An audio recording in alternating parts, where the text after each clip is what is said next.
You'd think they'd at least keep some wet naps in the glove compartment or something.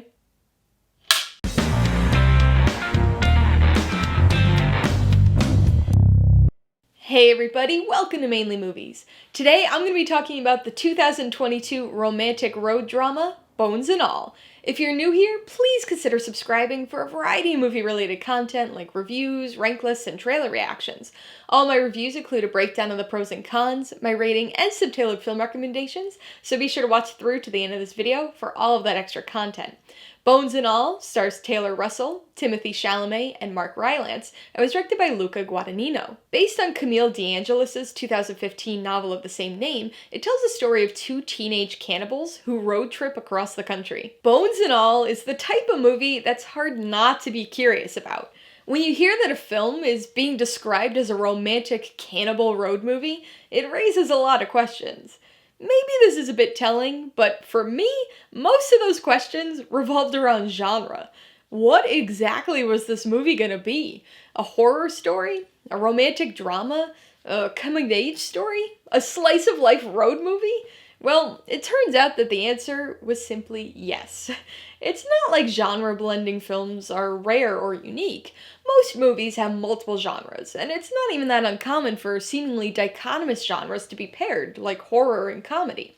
But Bones and All not only manages to blend a number of wide-ranging genres, but also tones, creating a film with a strange and unique vibe all its own. Although there are a few subplots lazily leading this film along, this movie is really about its characters. Marin and Lee are the protagonists at the center of the story, and although they'd probably be a bit lacking in another type of movie, they are really well suited for this particular film. There's an understated quality to them, and to both Russell and Chalamet's performances as well. They're quiet and sort of try to keep to themselves, but there's this significant trauma and dangerous unpredictability roiling just under the surface for both of them. And so they're compelling as individuals, but also fascinating to watch as a pair. Amazingly, despite their unique tastes, Marin and Lee are among the most normal characters in the film. Along their travels, they encounter some very memorable and creepy people. Few are in the film for very long, but they all make an impact and stick with you after the film. None more so than Mark Rylance's deeply unsettling Sully. Okay, so obviously I haven't quite addressed the elephant in the theater yet. This movie has stirred up some controversy, mostly among people who haven't seen the movie, regarding its focus on cannibalistic characters. So it's definitely an ever-present component of the film. And it's a periodically bloody movie with a few mealtime scenes, but I will say that it was not as gory as I was anticipating.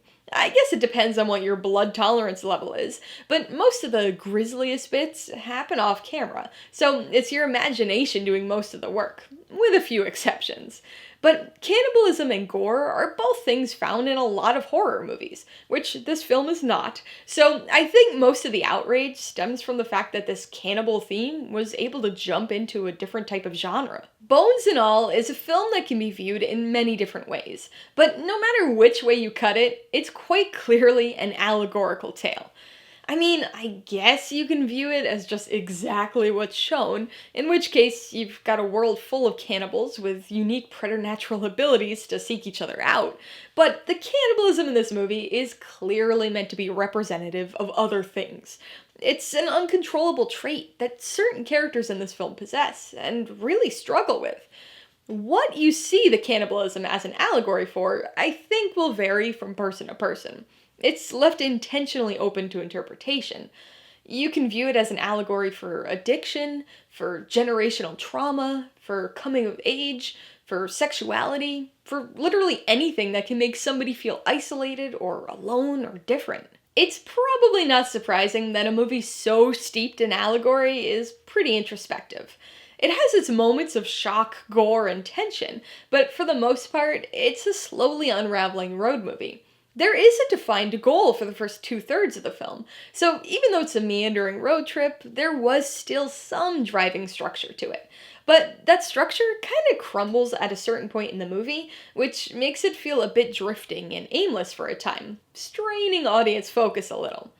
It kind of delves into navel-gazing territory a little too much for my tastes at least, but it's a wonderfully crafted film from a technical perspective, with both the camera work and the score by Trent Reznor and Atticus Ross capturing the uneasy mellowness of the rest of the film. Bones and All certainly offers some unconventional fare, but delivers it in a way that's surprisingly palatable. Alright, let's talk about the pros and cons.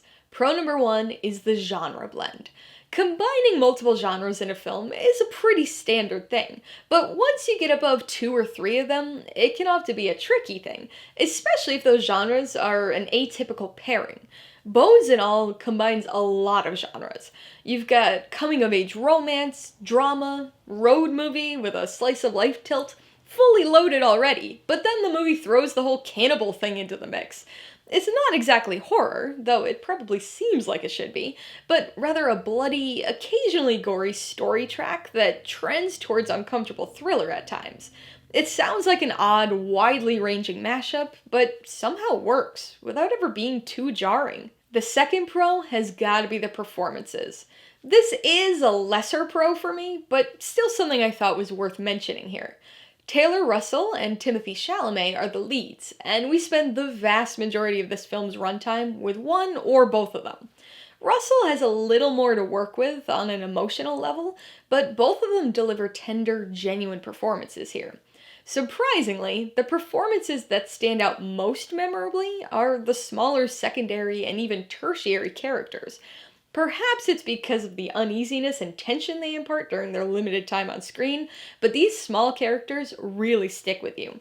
The most impressive for me was Mark Rylance as Sully. I don't recall ever seeing Rylance in a creepy type of role like this, but he is way too good at it. On the con side, the biggest issue was the structure. Bones and All is a road movie, and a slice of life story, both of which are often known for their meandering plotlessness. And while Bones and All does have a driving goal for at least part of its story, I do think the wandering aimlessness negatively affects the film. It definitely drags a bit at times, and in the back half of the movie, it gets excessively jumpy, with time and location shifts occurring often and seemingly randomly. Again, I think it's intentional with the genres, but it makes it all feel a bit haphazard. So unless you're super invested in these characters and their relationship, it's easy to start to lose focus during the downtime between exciting moments. This is especially true during the third act, when you're never quite sure if it's the end of the movie or not. Until, of course, you get to the actual end of the movie and you know it's the end. Before I give you my rating and recommendations, I want to remind you that if you're interested in buying Bones and All, or any of the other films I mentioned today, I do have affiliate links for all of them in the description below. I get a small commission from anything you buy using one of my links, so I'd really appreciate it if you use them, if you're in the market for any of these movies. I'm gonna give Bones and All 3.5 out of 5 paws. This is a blood-soaked slice-of-life tale that manages to be equal parts unsettling and romantic. Allegories abound in this cannibal love story that trends on the slow side, but has its gory moments of tension to pull your attention back in. I would recommend Bones and All to fans of romantic road movies. This is definitely a slice-of-life type of film that has a lot of slow moments of introspection and landscape appreciation, but it's also got some blood and gore for people who want a little bit more excitement, and plenty of allegories for those who want a little bit more meaning. If you liked Bones and All, I would recommend Badlands. With its Midwestern romantic road trip and murder spree, these two films have a lot of similarities, but only one has cannibals. If you liked the sun-soaked 80s lazy romance of this film, you should check out Call Me By Your Name. This was Luca Guadagnino's previous film, and also stars Timothée Chalamet, though the most uncomfortable thing he eats in that film is a special peach. And if you want some more coming-of-age cannibalism, you might want to watch Raw.